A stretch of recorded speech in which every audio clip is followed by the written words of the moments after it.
What's up, Big Buff Bros? I am back, finally, with another video. The Wii U had a lot of great games, had a lot of widely received as not very good games. I think those games deserve a second chance and are underrated. So, let's get right into it. First up, we have Mario Tennis Ultra Smash. If you know me, you know I love the basic Mario Tennis gameplay. I think it's just really fun. For some reason I don't find it repetitive, even though it definitely is. And I don't play tennis in real life, barely know the rules, but I just really like Mario Tennis gameplay. The character roster is really good too. Obviously we've got the Sprinkly Princess, which is a weird pick, but I think it weirdly works. Especially since this came out like around the time of 3D World, well, a few years after.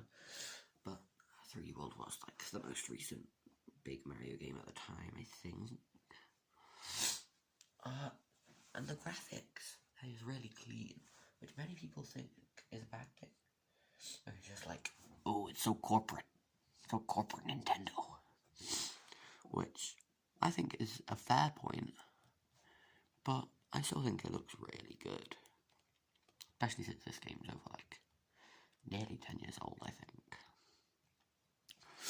So, I think this game isn't as bad as many people say it is, therefore underrated.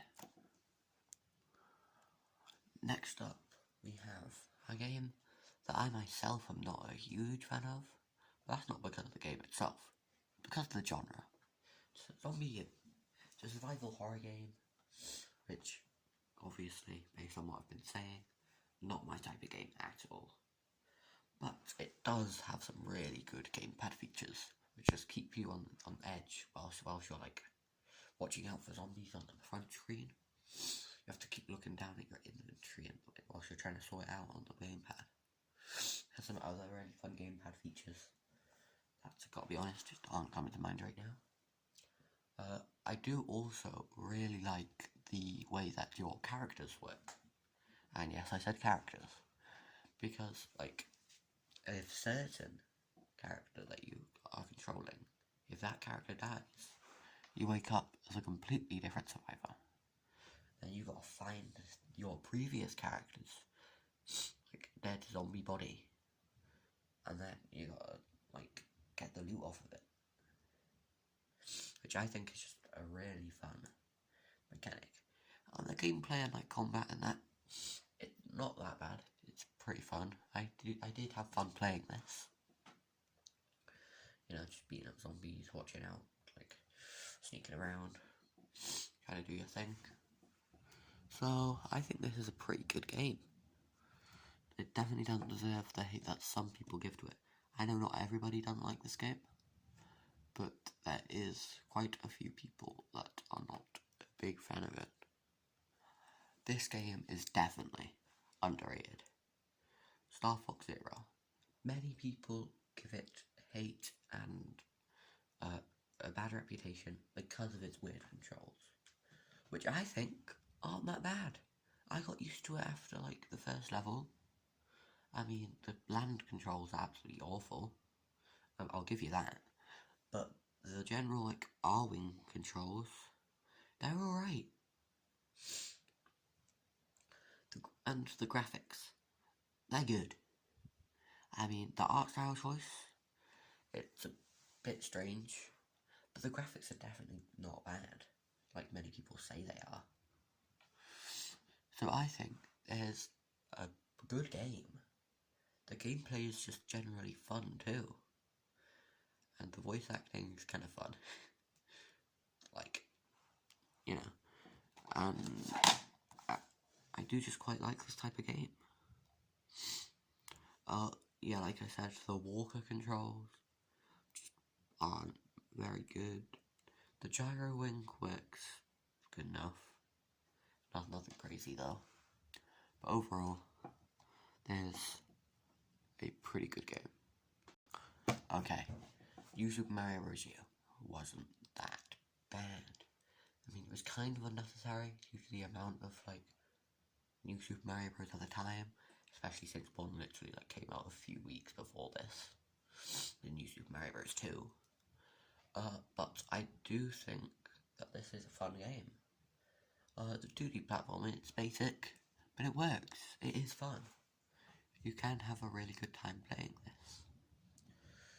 The multiplayer is quite fun, you know, just playing with your family and friends. And the power-up's pretty unique too. Well, it may be like the third Mario power-up that just lets you like fly or glide in the air for a little bit. But I think it does work pretty well. And I'm not going to complain about it. Because who can complain about flying Squirrel Toad? Bro thinking he's Usain Bolt. Never mind, he's holding the rugby ball. Okay, Mario and Sonic 2016.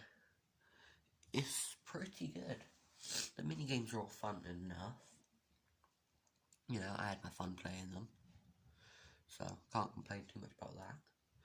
The character roster, I'm pretty sure it's very similar to the rest of the Mario and Sonic series. But it is really good. Like, it's got your good variety. You know. I also don't even think you can play as Rouge in this. At least not base roster. So I don't remember seeing her. But I might be wrong here. But the music, I really like the loading music. Yeah, it's really fun, really bright, like bright music. However that works. It makes sense in my head, okay. The loading screen, it has a bunch of like, it looks pretty cool. I also like the Monka, the yellow Monka. Let's see if we can find the yellow Monka. The yellow Monka is not on the cover. How sad. Anyway, it's quite fun. You can see like the graphic used on the 3DS cover on the back of this. I wonder which it was created for. That's quite fun to think about.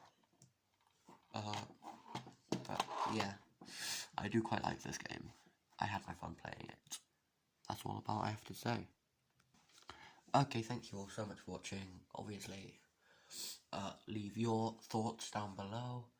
Any Wii U games or even non-Wii U games you think are underrated.